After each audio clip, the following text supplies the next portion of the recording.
بسم اللہ الرحمن الرحیم۔ السلام علیکم دوستوں، امید ہے آپ سب خیریت سے ہوں گے۔ بہت پرانے زمانے کی بات ہے، ایک گاؤں میں ایک کنجوس آدمی رہتا تھا۔ اس کے پاس بہت دولت تھی۔ ایک مرتبہ وہ بیٹھا سوچ رہا تھا، اگر وہ اچانک مر گیا تو اس کی ساری دولت کا کیا ہوگا؟ میری ساری دولت اور زمین پر تو لوگ قبضہ کر لیں گے۔ اس خیال کے آتے ہی اس نے اپنی ساری دولت جمع کرنا شروع کر دی، یہاں تک کہ اس نے اپنی زمین بھی بیچ دی اور اس رقم کو سونے کے سکوں کی شکل میں جمع کر لیا اور اپنے صحن میں دفن کر دیا، اور اسی خیال سے مطمئن ہو گیا کہ اب اس کی دولت کو کوئی بھی خرچ نہیں کر سکتا۔ مگر اب اسے یہ پریشانی تھی کہ اب اس کا گزر و اوقات کیسے ہوگی۔ اس نے لوگوں سے جھوٹ بولنا شروع کر دیا کہ اس کے گھر میں چوری ہو گئی ہے اور اس کا سارا مال چور لے گیا ہے۔ اس کے پاس کھانے تک کے پیسے نہیں ہیں۔ لوگوں نے اس پر ترس کھا کر اسے کھانا دینا شروع کر دیا۔ اسے اور بھی مزہ آنے لگا۔ وہ سوچنے لگا کہ اب تو اسے کام کرنے کی بھی ضرورت نہیں ہے، اب وہ اپنی باقی کی زندگی اسی طرح بسر کرے گا۔ اس کی یہ خواہش کافی دن تک اس کا ساتھ نہ دے سکی۔ ایک دن اچانک بہت تیز بارش ہوئی اور گاؤں کے گھروں میں پانی جمع ہونے لگا۔ اس کنجوس آدمی کے گھر کے صحن میں بھی پانی جمع ہونے لگا اور اس نے اپنے صحن کی کھدائی شروع کر دی تاکہ وہ اپنے سونے کے سکوں کے گڈھے کو محفوظ کر سکے۔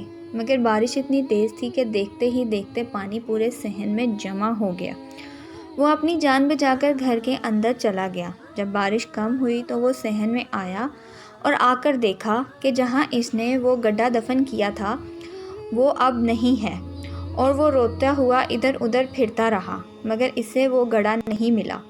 وہ تھک کر واپس گھر آیا۔ اتفاق سے سونے کا گھڑا پانی میں بہتا ہوا ایک کسان کے کھیت میں چلا گیا۔ کسان اس وقت کھیت میں کام کر رہا تھا۔ اس کی نظر جب گھڑے پر پڑی تو وہ بہت حیران ہوا اور پریشان بھی ہوا۔ شیطان نے اسے بہت بہلانے کی کوشش کی کہ تم یہ سارے سکے رکھ لو، کوئی بھی تمہیں نہیں دیکھ رہا۔ مگر کسان کے دل میں یہی سوچ رہا تھا کہ کوئی بھی نہیں دیکھ رہا مگر میرا اللہ مجھے دیکھ رہا ہے۔ اس نے گاؤں میں آ کر اعلان کیا کہ یہ گھڑا جس کا بھی ہو آ کر لے جائے۔ سب لوگ اس گھڑے کو دیکھنے کے لیے آئے۔ جیسے ہی اس کنجوس آدمی کو پتہ چلا وہ بھی بھاگتا آیا اور کہنے لگا، یہ میرا گھڑا ہے۔ سارے لوگ کافی ناراض ہوئے کہ تم نے تو کہا تھا کہ تمہارا سارا مال چوری ہو گیا ہے۔ تب اس نے ساری بات لوگوں کو بتائی۔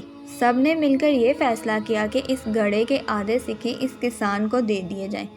جیسے ہی اس کنجوس آدمی نے یہ سنا کہ اس کے آدھے سکے کسان کو دے دیے جائیں گے، اس کا دل اس طرح تیزی سے دھڑکنے لگا کہ اس کو دل کا دورہ پڑ گیا اور وہ اسی وقت مر گیا، اور یوں وہ سونے کے بھرا ہوا گھڑا اس کسان کو مل گیا۔